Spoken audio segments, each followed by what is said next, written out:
नमस्कार मित्रांनो, आज मी तुमच्यासाठी हा व्हिडिओ घेऊन आलो आहे खास HSRP नंबर प्लेटची माहिती देण्याबद्दल।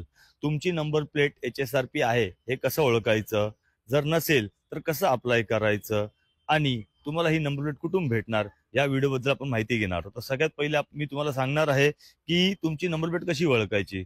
जर तुमच्या नंबर प्लेटमध्ये हा अशोका चक्र एम्बॉस्ड वाला असेल आणि IND कोड आपला इंडियाचा जो रजिस्ट्रेशन कोड आहे इंटरनॅशनल तो आणि जर युनिक लेझर कोड असेल तर तुमची नंबर प्लेट HSRP आहे। जर नसेल तर तुम्हाला ती कशी अप्लाय करायची हे आता आपण जाणून घेऊया।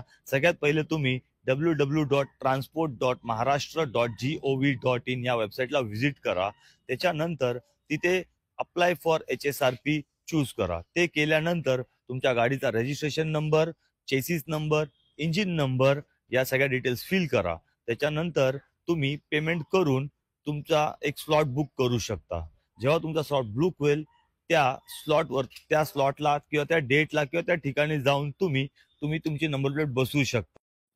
हा व्हिडिओ जास्तीत जास्त लोकांपर्यंत शेअर करा आणि ही माहिती सगळ्यांपर्यंत पोहोचवा। जय हिंद, जय महाराष्ट्र।